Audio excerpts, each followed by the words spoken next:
Viens au jour et pour jamais le chant en se passe pour se méditer, c'est baptisé. Ne chante pas sur son nom, et sur son nom, et sur son nom, et sur son nom. Le peuple est pour le bénir, c'est pas et ne chante pas, et sur son nom.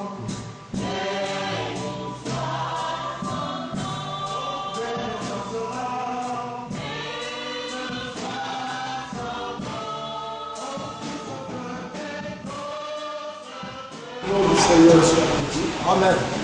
Je vous salue dans le précieux nom de Jésus-Christ, notre Seigneur et notre Sauveur. Nous sommes reconnaissants à notre Dieu pour tout ce qu'il fait pour nous, pour le souffle de vie qu'il nous donne, pour nos pas qu'il conduit dans sa maison. Amen. Vous savez que David dit, je suis dans la joie lorsqu'on me dit, allons dans la maison de mon Père. Et nous aimons à chanter ce cœur. Un jour dans tes paradis vaut mieux que 1000 ailleurs. Et vous savez que notre Seigneur nous a dit dans sa parole, là 2 ou 3 personnes sont assemblées en mon nom, je suis au milieu d'eux. Alors, pour nous, lorsque nous nous rassemblons, ce qui importe, c'est la présence de Dieu au milieu de nous. Si le Seigneur est présent, si le Seigneur nous assiste, si le Seigneur nous conduit, alors nous sommes sûrs et certains de retourner chez nous avec ces bénédictions. Amen. Amen. Mais nous pouvons être entiers et en nombre et cependant être privés de la présence de Dieu. Et c'est justement ce que nous ne souhaitons pas. Amen. Que donc le nom du Seigneur soit encore glorifié. C'est vrai, tout se détruit ici-bas, mais Jésus reste toujours le même. Les années viennent et passent. Nous chantons aussi ce cœur qui dit que les années vont se la pluie et la vie fidèle. Les années viennent, les jours viennent, passent, mais lui reste toujours fidèle. Il connaît les alarmes et son amour guérit ma douleur. C'est vrai, frère, à chaque jour qui passe, nous nous rendons compte que nous prenons un peu plus d'âge, alléluia. Vous regardez vos vieilles photos et vous voyez que là vous étiez encore bien jeune, alléluia. Et vous regardez votre aspect aujourd'hui, vous voyez qu'il y a un changement, il y a une transformation. C'est aussi, vous voyez, le fait de la vie, parce que justement, à chaque jour qui passe, nous devons pouvoir réaliser que nous nous approchons un peu plus de la tombe. Et ça, c'est une réalité. Alléluia. Il y a ce que vous auriez pu faire il y a peut-être 10 ans, qu'aujourd'hui vous ne pouvez plus faire. Pourquoi? Parce que vous sentez en vous-même que la force commence à vous lâcher un peu plus. C'est vrai. Les rides apparaissent aussi sur notre corps pour marquer, vous voyez, l'état de la corruption du corps dans lequel nous sommes. C'est vrai. Il faut que ces choses-là arrivent pour que nous puissions comprendre réellement que Dieu est vrai et que sa parole est une certitude. Amen. Que donc le nom du Seigneur soit béni. Amen. Et la toute dernière fois, nous avons vu un message, alléluia, tiré du livre, je crois, de Corinthiens. Là, l'apôtre Paul a fait savoir, bien mes frères, que Dieu a tout simplement choisi les choses vives de ce monde afin de confondre les hommes. Parce que l'homme, avec sa sagesse, n'a pas connu le Seigneur. Alors il a pu Dieu de sauver les hommes par la folie de la prédication. Et c'est vrai, ce que nous les hommes, quelquefois nous regardons comme quelque chose de méprisable, d'inconsidéré, le Seigneur s'en sert pour faire quelque chose de grand et quelque chose de merveilleux. Et nous l'avons vu au travers du livre de Matthieu, qui nous a relaté la généalogie de Jésus-Christ, qui a été nommé comme étant le fils de David et le fils d'Abraham. Et lorsque nous sommes descendus, nous avons vu qu'il est issu de Rahab. Et nous connaissons l'histoire de Rahab, la prostituée.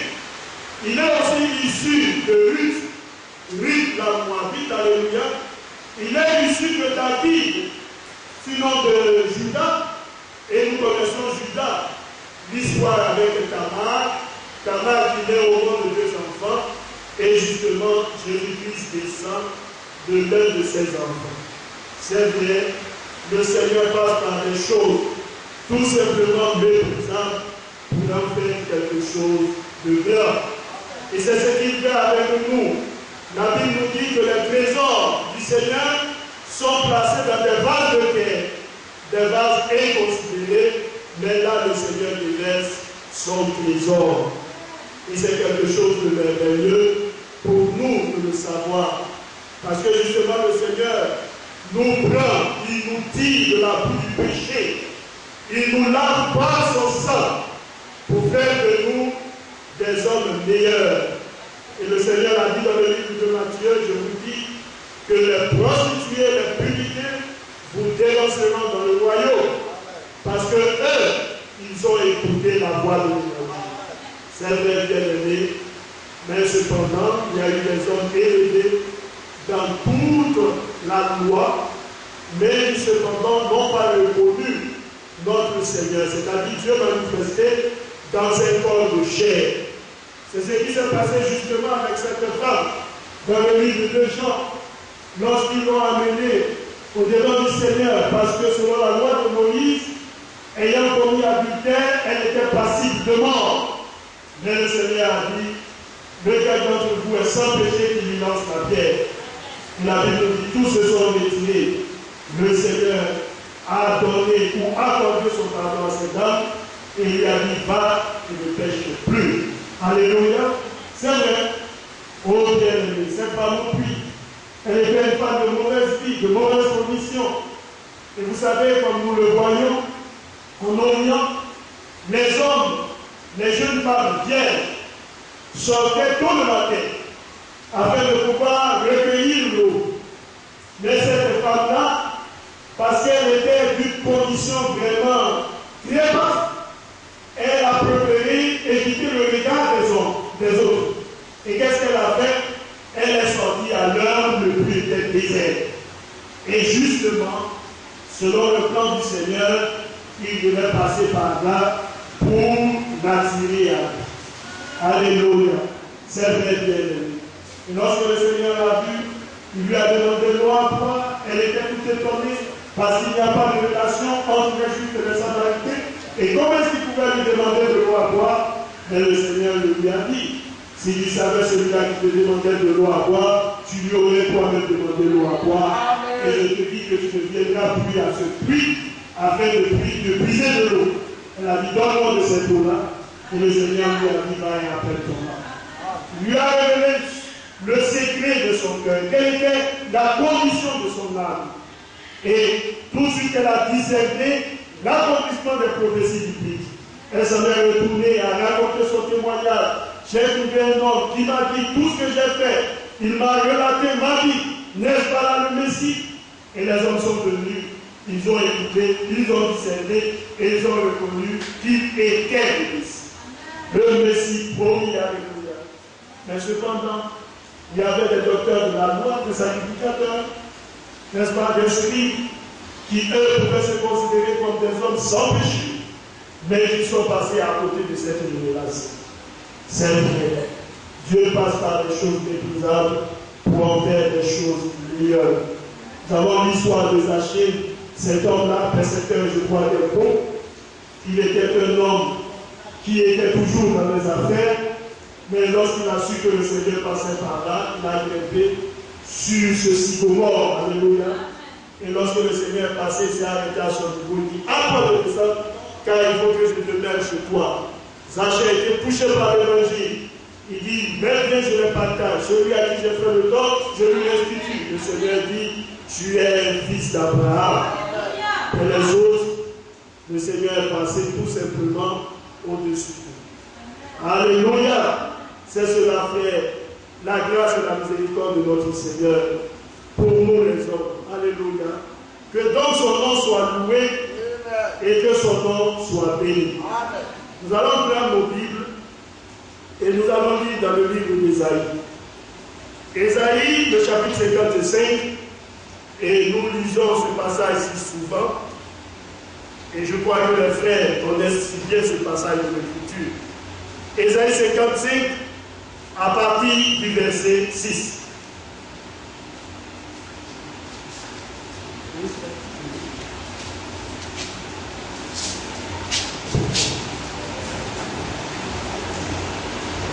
Ésaïe, chapitre 55,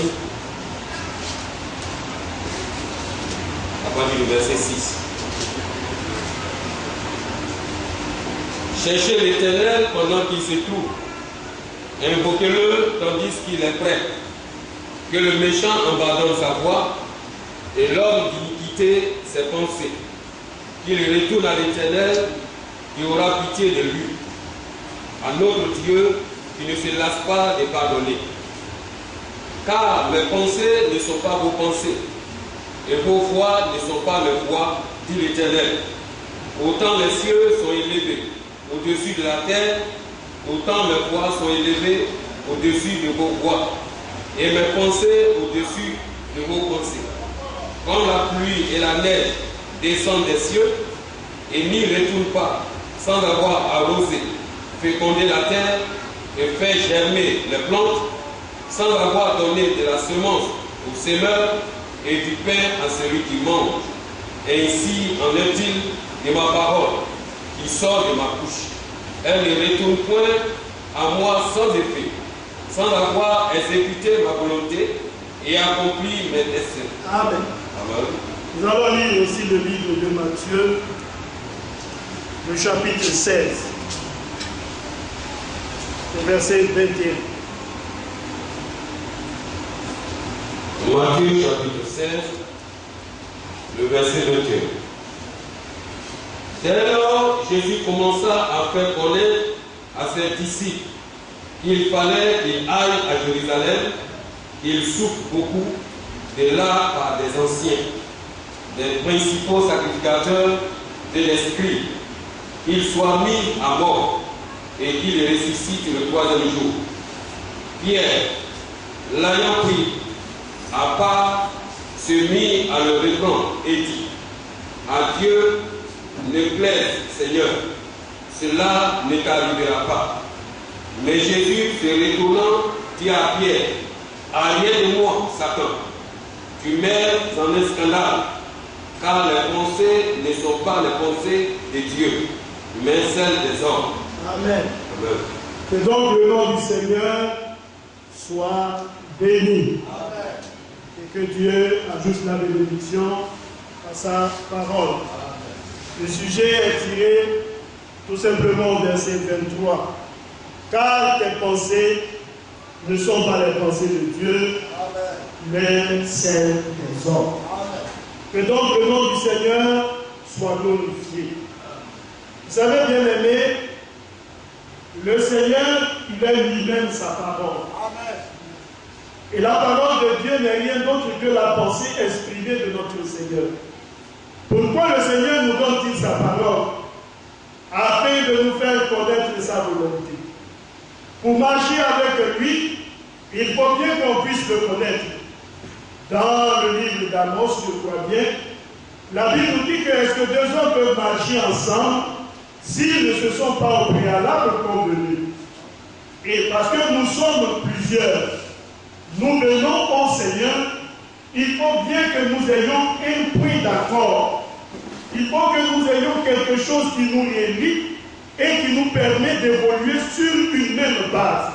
Autrement dit, l'autre fera une chose ici, selon lui, un autre fera une autre chose selon lui, et ainsi on ne pourra pas avancer. Mais pour marcher avec le Seigneur, et pour marcher véritablement dans la communion fraternelle, il nous faut avoir une seule et même base. Et c'est à partir de cette base-là que nous sommes certains d'arriver à bon port. Nous sommes certains qu'il n'y aura pas de petits tiraillements entre nous, qu'il n'y aura pas de discorde entre nous. Pourquoi? Parce que nous savons qu'il y a quelque chose qui ensemble nous lie, quelque chose qui nous amène à aller de l'avant. Et cette chose-là, c'est la parole de Dieu. Alléluia. Vous savez, à l'école, et justement à l'école primaire, il y avait en mathématiques ce qu'on appelle les réfractions. C'est ça? On vous dit qu'il y a un dénominateur, et puis je crois un numérateur, quelque chose de ce genre. Et pour pouvoir composer, on vous dit qu'il faut que les dénominateurs soient communs. Alléluia. Pourquoi faire? Autrement dit, vous allez faire tout ce que vous pouvez faire, vous allez faire des calculs, mais à la fin, vous aurez tout simplement faux. Alléluia. Il nous faut revenir sur la base de la parole. Et comme nous sommes au temps de la fin, et que notre Seigneur est proche, il nous appartient à nous de faire un peu plus attention. Et dans le livre d'Ésaïe 55, au verset 6, la Bible nous dit: cherchez l'Éternel pendant qu'il se trouve. Alléluia. Pourquoi? Est-ce alors à dire qu'il y aurait un moment où nous ne pourrons plus trouver le Seigneur? La Bible nous dit: aujourd'hui dans lequel nous sommes, c'est le jour de grâce, c'est le jour de salut.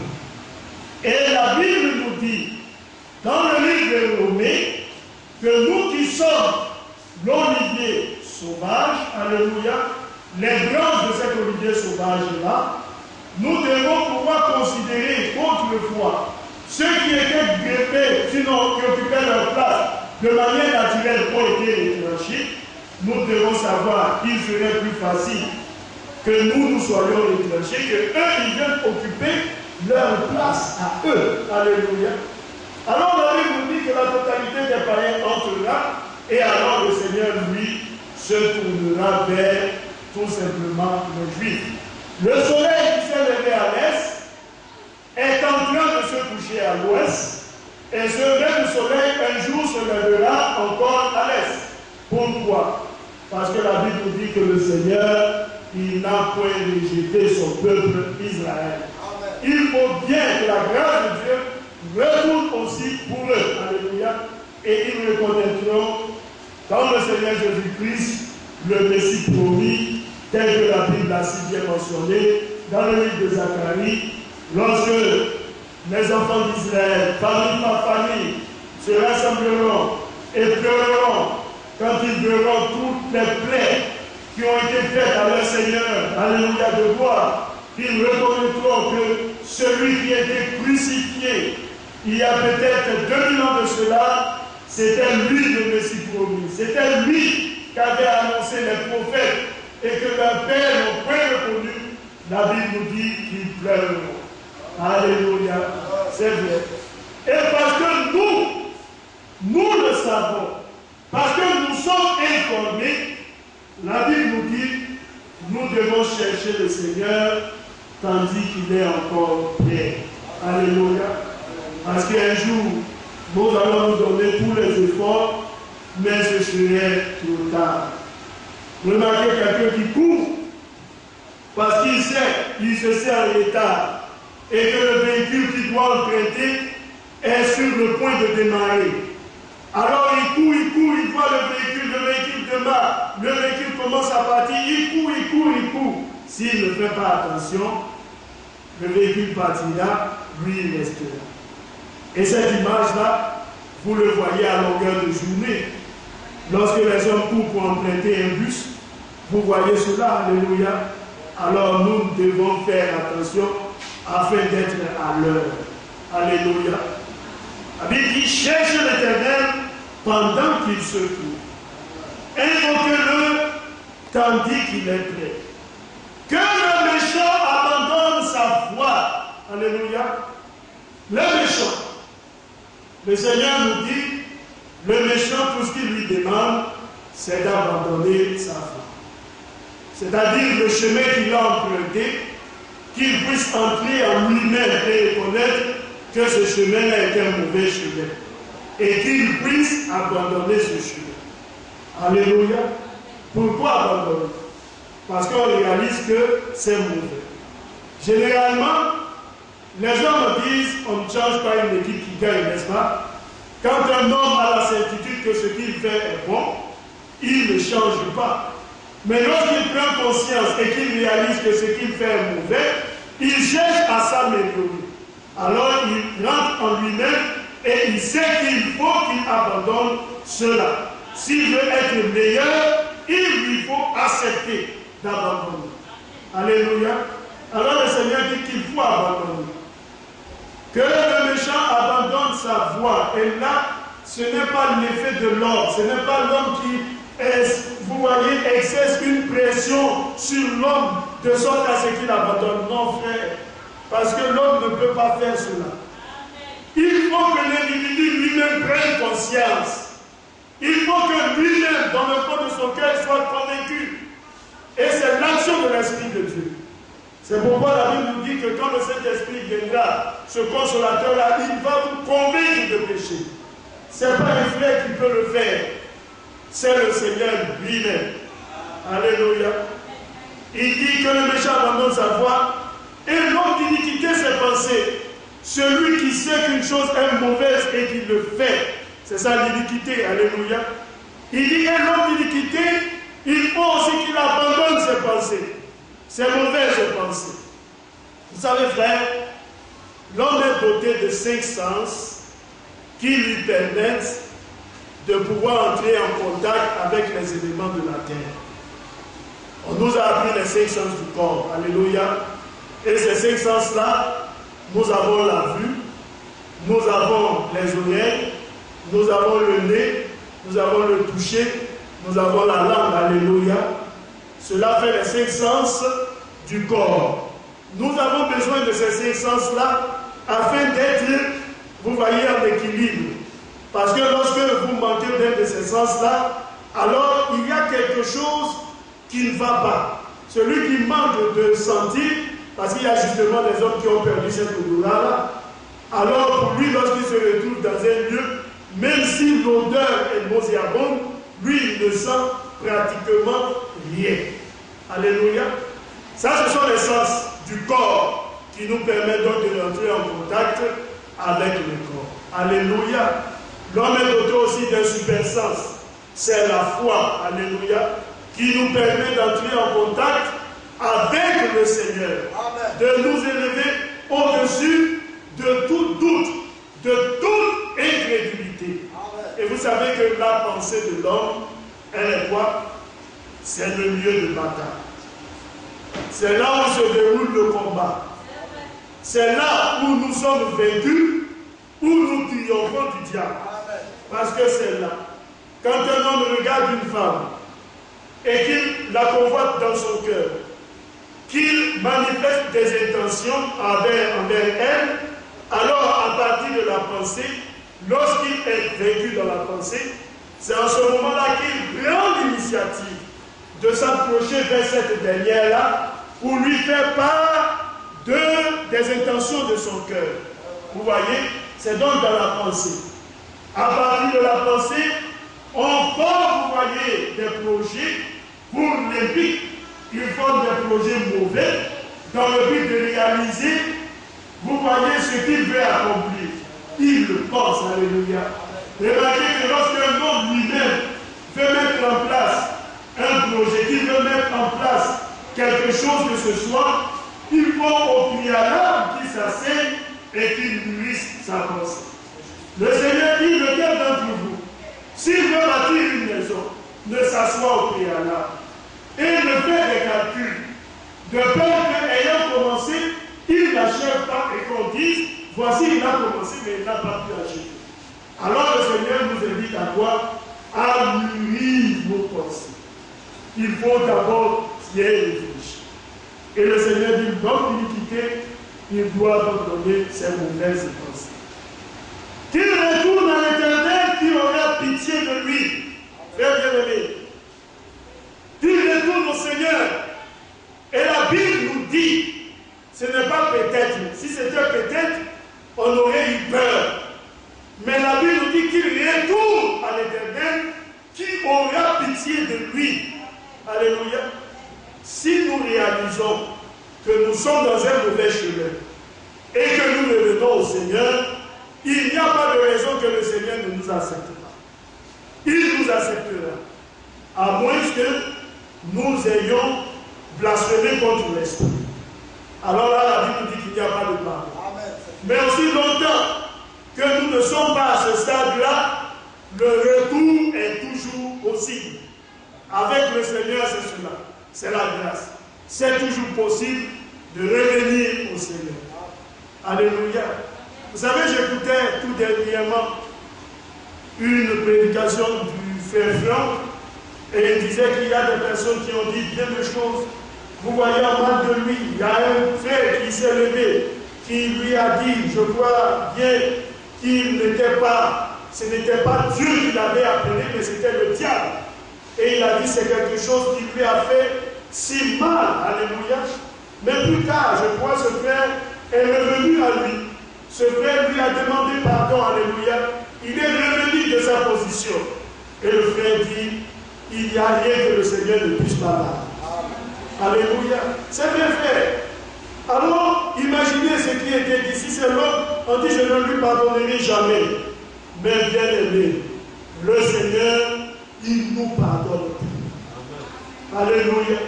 Alors la Bible nous dit de retourner au Seigneur et il aura pitié de nous. C'est la compassion du Seigneur.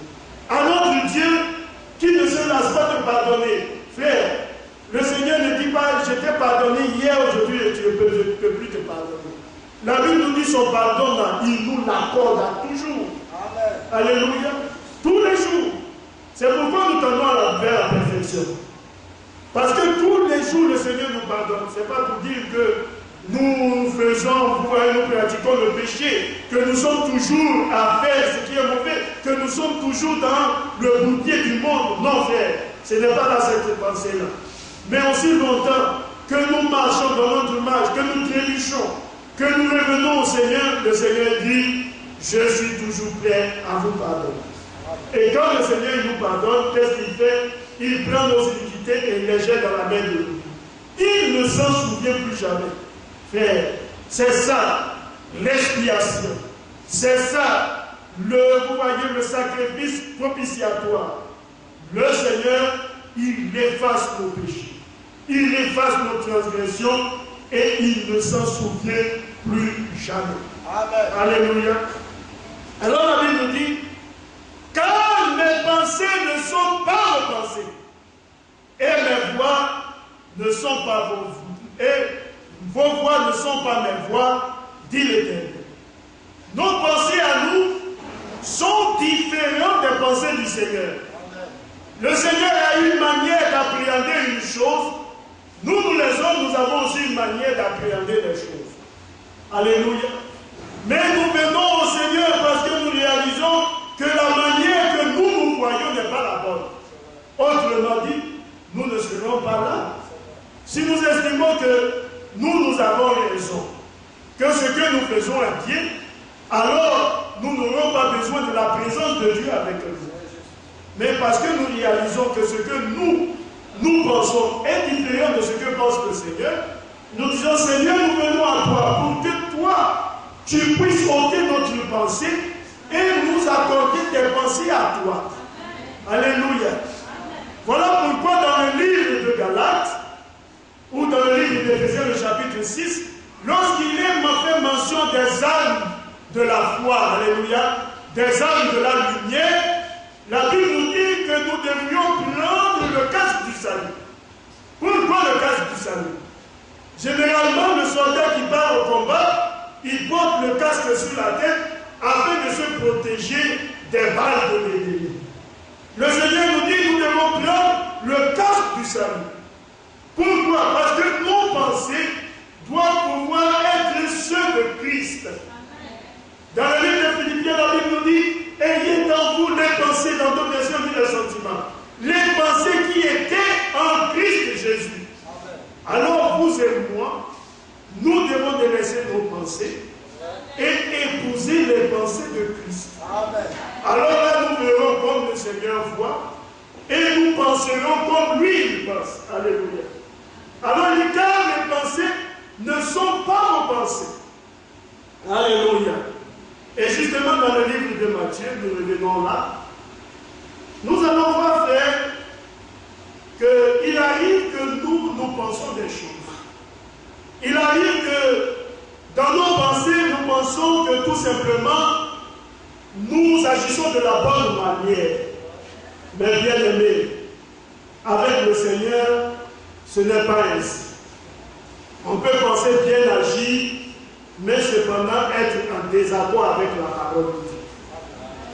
La Bible dit, dès lors, Jésus commença à faire connaître à ses disciples qu'il fallait qu'il aille à Jérusalem, qu'il souffre beaucoup de la part des anciens, des principaux sacrificateurs et des scribes, qu'il soit mis à mort et qu'il ressuscite le 3e jour. Vous savez, tous les hommes qui ont été cités, les sacrificateurs, les scribes et les anciens, c'était ce qu'on appelle le Sanhédrin. C'était ces personnes-là qui composaient le Sanhédrin. Et le Seigneur s'est mis à leur dire cela, qu'il fallait qu'il souffre, alléluia, de la part de toutes ces personnes-là, qu'il soit mis à mort et qu'il ressuscite le 3e jour. Frère bien-aimé, notre Seigneur, vous savez, l'œuvre de la grâce, la rédemption accomplie par le Seigneur, ce n'est pas une œuvre du hasard. C'est quelque chose qui avait été déjà ordonné par le Seigneur avant que le monde ne soit. Ce n'est pas quelque chose qui est arrivé par accident, non. C'est quelque chose que le Seigneur avait au préalable établi. Alléluia. C'est pourquoi, avant que cela ne s'accomplisse, le Seigneur a pris le soin d'informer d'abord. Pour que lorsque ça s'accomplisse, on ne dise pas, ah, ça nous a suffi. Non. Il faut que les hommes sachent que ça avait été prédit par le Seigneur. Que les prophètes avaient déjà annoncé cela lorsqu'ils étaient sous l'inspiration de l'Esprit. Alléluia. Et nous avons David dans les psaumes, servi par l'Esprit de Dieu qui a dit en a tracé de longs sillons sur mon dos. Mais cependant, David n'a pas connu cette souffrance. La Bible nous dit que c'était tout simplement les souffrances de Christ qu'il annonçait. Il a dit, tu ne permettras point à ce que ton moins voie la corruption. Mais cependant, il est mort selon que la Bible dit, et son tombeau est au milieu de nous. Mais le Seigneur parlait de lui-même. Le 3e jour, il est ressuscité d'entre les morts. Alléluia. Oui, bien aimé. Et vous savez, le prophète dit, lorsque, je crois, dès le 4e jour, la corruption commence à s'installer. Alléluia. Parce que le corps commence à se décomposer, ainsi de suite. Et le Seigneur est ressuscité le 3e jour, conformément aux prophéties bibliques. Pierre n'ayant pris à part à notre frère Pierre, il était animé d'une très bonne pensée. Quand le Seigneur dit, il faut que je souffre de la part de toutes ces personnes, que je sois mis à mort et que je ressuscite le 3e jour, ah oui, Pierre, il avait une intention, il pensait que ce qu'il faisait était bien. La Bible nous dit, Pierre n'ayant pris à part. C'est-à-dire que ce que le Seigneur Pierre voulait faire, Pierre se disait que c'était bien et qu'il devait ramener le Seigneur. Mais il n'allait pas le faire au vu aussi de tout le monde. Il allait prendre Jésus à côté et puis il allait le ramener. Alors il dit, la Bible, Pierre n'ayant pris à part, se mit à le reprendre. Alléluia. Oui, bien aimé, ce n'est pas une suggestion, hein. Mais la Bible nous dit qu'il s'est mis à le reprendre. Alléluia. Il s'est mis à le reprendre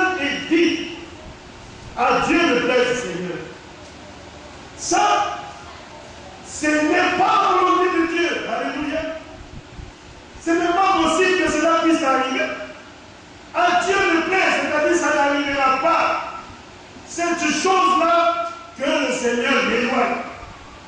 Ah, Pierre pensait qu'il faisait Pierre. Ça, c'est la pensée de Dieu. L'homme qui charbait à côté aurait dû dire, Pierre, tu as bien fait. Tes compliments.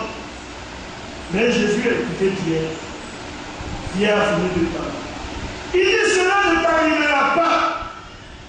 Alléluia. Ce que tu dis là, Dieu ne le permettra pas. Ça ne t'arrivera pas. C'est pourquoi lorsque le Seigneur dit, prenez vos épées, Pierre allait prendre une épée. Alléluia. Il était prêt. Ça n'arrivera pas. Ah, bien-aimé.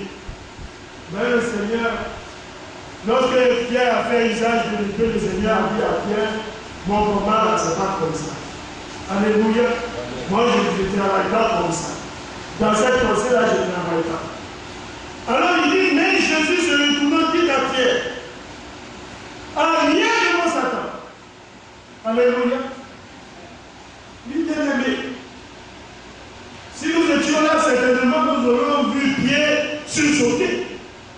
Comme après que je prenne le Seigneur à part, que je lui dise cela, il me regarde et il dit, rien de mon Satan. Mais qu'est-ce que j'ai pu dire de mon père?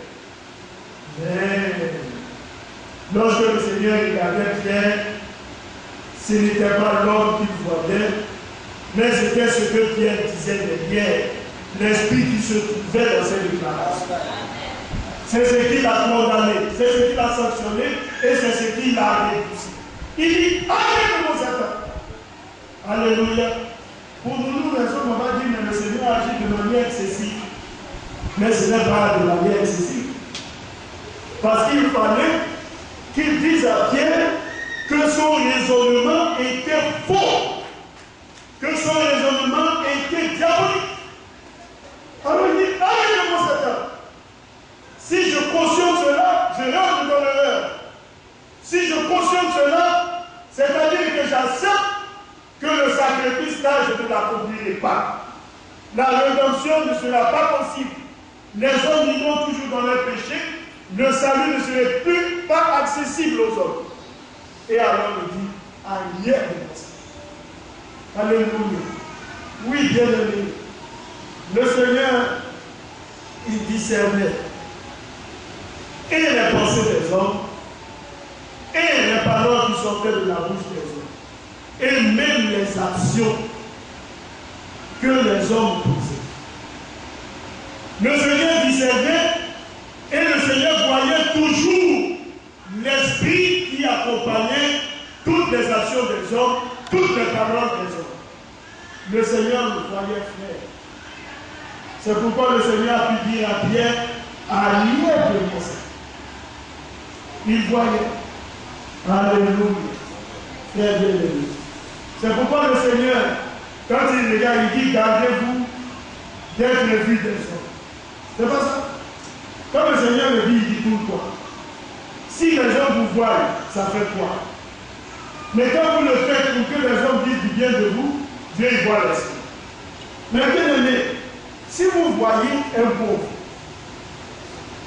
un homme dans le besoin, que vous vous approchez de lui, vous lui donnez soit un billet de 5 000 francs pour le dépanner. Est-ce que l'action là, c'est mauvais? C'est pas mauvais, vous avez fait quelque chose de bien. N'est-ce pas? Mais, si vous le faites, dans l'intention que les autres voient cela et disent, ah, celui-là c'est un homme généreux, quand bien même l'action que vous avez posée est bon, mais l'esprit qui est derrière est un esprit faux. Il est mauvais. Alléluia. Et le Seigneur, il discernait toutes ces choses. C'est pourquoi lorsque vous lisez le livre de Matthieu, le Seigneur nous a donné tout un tas d'enseignements. Il dit lorsque tu jeûnes, frère, vous savez, lorsque vous êtes dans le jeûne, il y a un moment où réellement la nourriture là, l'effet de la paix, ça fait réellement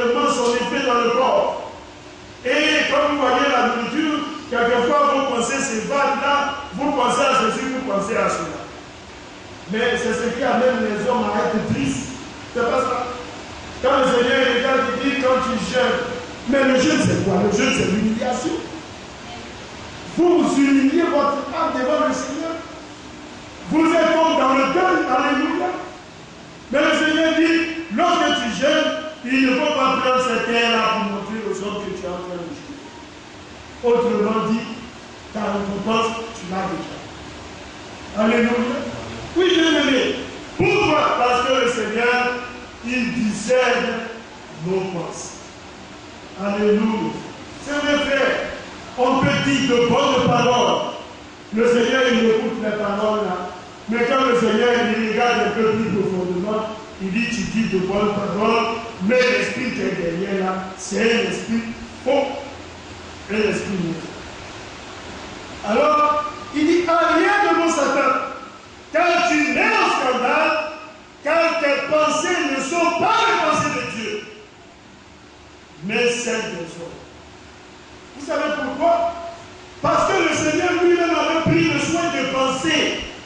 Et il avait pris le soin d'annoncer sa pensée au travers de sa parole. Pour indiquer que lui, il devait venir dans un corps de chair et qu'il devait être mis à mort. Et quand Pierre vient, il lui dit cela, il dit Pierre, les pensées que tu viens de dire là, ce sont les pensées des hommes. Ce ne sont pas les pensées de Dieu. Parce que les pensées de Dieu sont consignées dans la parole du Seigneur. C'est pourquoi, frère, nous n'avons pas à ajouter de nouvelles pensées. Nous n'avons pas à créer quelque chose qui soit nouveau. Mais nous avons tout simplement besoin de prendre les pensées de Dieu et de marcher avec ses pensées. Alléluia. Oui, bien aimé. Alors nous allons lire le livre de Chroniques. Nous connaissons toute cette histoire de l'ange du Seigneur. Nous connaissons l'histoire de David concernant Uza. Alléluia. David dit, 1 Chronique, le chapitre 13, David tint conseil avec les chefs de milliers et de centaines, avec tous les princes. Demander conseil, ce n'est pas mauvais. N'est-ce pas? Avant de faire une chose, le roi David, il est allé prendre conseil. Il a rassemblé toutes ces personnes-là. Et David dit à toute l'assemblée d'Israël, si vous le trouvez bon, et si cela vient de l'Éternel, notre Dieu, envoyons des messagers de tous côtés vers nos frères qui restent dans toutes les contrées d'Israël, et aussi vers les sacrificateurs et les Lévites, dans les villes où sont leurs banlieues, afin qu'ils se réunissent à nous. Ramenons auprès de nous l'âge de notre Dieu, car nous ne nous en sommes pas occupés du temps de Saül. Toute l'assemblée décida de faire ainsi, car la chose parut convenable à tout le peuple. David dit depuis le temps de Saül, l'âge de l'alliance, nous ne nous sommes pas occupés de cela. Si vous le trouvez bon, nous allons appeler les sacrificateurs autres depuis leur banlieue. Ils vont venir, nous allons ramener l'âge de l'alliance. Et tout le peuple a vu que la pensée de David, là, c'était une bonne pensée. C'était quelque chose de bien. Et qu'il fallait faire comme David a dit. Entre l'intention et l'application, il y a un grand fossé. Et c'est ce que David allait apprendre. Alléluia. David nous dit, on peut lire déjà dès le verset 7, il lit sur un char neuf l'ange de Dieu qu'ils emportaient de la maison d'Abinadab, Isaac et Achjo conduisaient le char. David et tout Israël dansaient devant Dieu de toute leur force en chantant et en jouant des arbres, des luttes, des tambourins, des cymbales et des trompettes. Ils étaient heureux et ils chantaient. Vous savez, cette arche-là avait été apportée par les Philistins, et les Philistins qui avaient vécu le peuple avaient été frappés par le Seigneur. Ils se sont débarrassés de l'arche, et l'arche est arrivée à Kiryat Jaïm, je crois bien, Et ces personnes aussi, à un moment donné, ils ont regardé à l'âge, je crois qu'ils ont été aussi frappés par le Seigneur. Cette âge-là, David a dit, depuis sa vie, ça fait 20 ans, personne ne s'est occupé de l'âge. On va prendre l'âge de l'âge. Et voici, ces deux personnes qui ont été citées là, quand vous allez lire les Écritures, vous allez voir que c'était des frères. Les deux. Et les deux, ils étaient là en train de prendre l'âge et de conduire l'âge. C'était une bonne intention, mais cela ne répondait pas au nom de la parole. Vous savez, avec le Seigneur, il faut pas faire les choses comme on veut les faire, mais il faut les faire avec la précision de l'esprit. Sinon, tout ce que tu es en train de faire là ne recevra pas là. Vous voyez la portion du Seigneur. Même l'âge, quand vous allez lire le livre de Nombre, les sacrificateurs qui faisaient le service là, la Bible nous dit qu'ils n'entrent pas comme ça dans le lieu dressé pour regarder même les ustensiles, le sacré, non. Lorsque l'âge était transporté dans le désert, le Seigneur dit à Aaron, ce serait, je crois, l'un de ses fils, qui entreront dans le lieu dressé, qui vont pouvoir mettre la couverture sur l'arche ainsi de suite, et alors les autres, c'est encore les autres, leurs frères lévites, qui sont disposés à ce service-là, viendront pour pouvoir les transporter. Dieu dit pourquoi? De peur qu'ils ne meurent. Mais voici que Uza est sauvé, l'âge est là, et puis ils sont devant. Et à un moment donné, quand vous continuez de lire, le char, je crois, a commencé à broncher, et puis l'âge a commencé à vaciller. L'âge est tombé. Uza s'est dit, je ne ferai que étendre la main. Même le toucher, c'était un problème. Il dit, j'ai étendu ma main pour redresser l'âge, de peur que l'âge ne tombe. Quand Dieu a regardé ça, il dit, Uza, ça là, c'est pas le travail.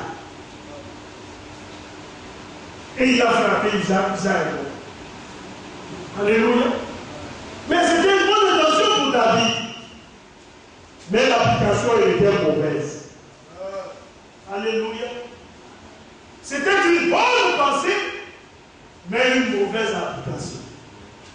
Alléluia. Nos pensées ne sont pas les pensées du Seigneur. Alléluia. Isaac a appris à cette époque. Ce n'était pas lui l'initiateur de la chose, mais c'est lui qui a pris les pots cassés. Parce que c'est lui qui s'est trouvé face à la situation. Si l'on aurait été une autre personne, il aurait eu le même sort qu'Uza a eu. Mais malheureusement, c'était Uza. Alléluia. Oui, bien aimé. Nos pensées ne sont pas les pensées du Seigneur. Et nous l'avons si bien dit faire, selon la parole de Dieu, c'était l'ennemi qui devait transporter l'arche de l'alliance. Parce que cet arche-là avait des anneaux. Et aux anneaux étaient introduits des bâtons du côté gauche et du côté droit. Et alors les sacrificateurs le portaient sur les épaules.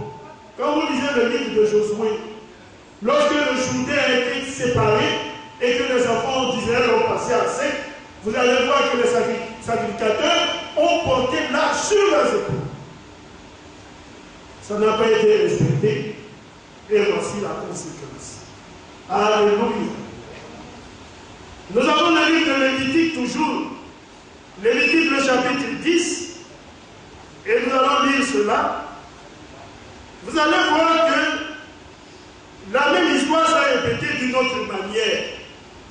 Et ça c'était avec les fils d'Aaron, Nadab et Abihu. Alléluia. Ils avaient une bonne intention. Mais bien aimé, le Seigneur, au travers de sa parole, nous montre que les intentions, ça ne répond pas toujours aux normes de sa parole. On peut avoir une intention, mais on doit veiller à ce que l'application soit conforme à ce que lui a dit. Alors Lévitique, le chapitre 10 nous dit, les fils d'Aaron, ce n'était pas n'importe qui. C'était des hommes qui étaient appelés au sacerdoce. La Bible nous dit, Nadab et Abihu prirent chacun un brasier, ils mirent du feu et posèrent du parfum dessus. Ils apportaient devant l'Éternel du feu étranger et ce qu'il ne leur avait point ordonné. Alléluia. Et alors, qu'est-ce que le Seigneur a fait? Le Seigneur les a tout simplement retranchés. Moïse dit à Aaron, c'est ce que l'Éternel a déclaré lorsqu'il a dit, je serai sanctifié par ceux qui s'approchent de moi et je serai glorifié en présence de tout le peuple. Aaron garda le silence. Alléluia. Ils ont apporté un feu étranger. Ils ont commencé à prendre le brasier et à vouloir, vous voyez, faire fumer l'encens. Mais ils ont fait les choses comme le Seigneur lui leur avait dit de faire. Alléluia. Oui, bien aimé. Remarquez que la manière dont la chose devait être faite là, cette manière-là a été précisée par le Seigneur un peu plus loin. C'est-à-dire lorsque vous lisez le chapitre 16. Et déjà au chapitre 10, ils se sont dit, nous allons faire quelque chose. Et puis ils ont commencé à faire le service, mais bien aimés. Ce n'était pas le service pour un fruit d'autre. C'était un service pour le Seigneur. Mais le Seigneur a regardé et dit, ce que vous êtes en train de faire, c'est vrai que c'est pour moi que vous faites. Mais est-ce que c'est comme ça que moi j'ai dit que vous devez faire? Amen. Alléluia. Oui, bien aimé. Nous devons faire des choses comme le Seigneur lui veut que nous fassions. Et si nous faisons comme cela, nous sommes sûrs que nous aurons l'approbation du Seigneur. C'est un peu la même chose avec les apôtres. Lorsque le Seigneur a pris Pierre, Jacques et Jean sur la montagne de transfiguration, Pierre, il dormait, s'est réveillé, dit on va faire 3 tentes. Une pour toi, une pour Moïse, une pour Élie. Et quand vous continuez de lire, la Bible dit, il ne savait pas ce qu'il disait. Alléluia, c'est vrai frère. Quelquefois, nous les hommes, nous parlons sans réellement comprendre la teneur de nous-mêmes, nos propos.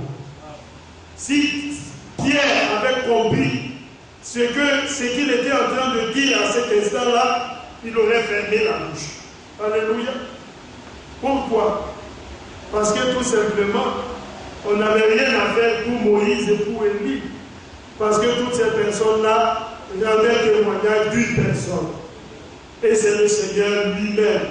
C'est pourquoi lorsqu'il est fait mention du Seigneur dans ce récit, on dit il resplendissait de gloire et son vêtement était brillant. C'est cela. Toute la pensée a été placée sur le Seigneur. Parce que c'était lui qui occupait le point principal. Amen. Que le nom du Seigneur soit béni. Peut-être une prochaine fois, nous pourrions toujours parler de cela. Que Dieu nous bénisse.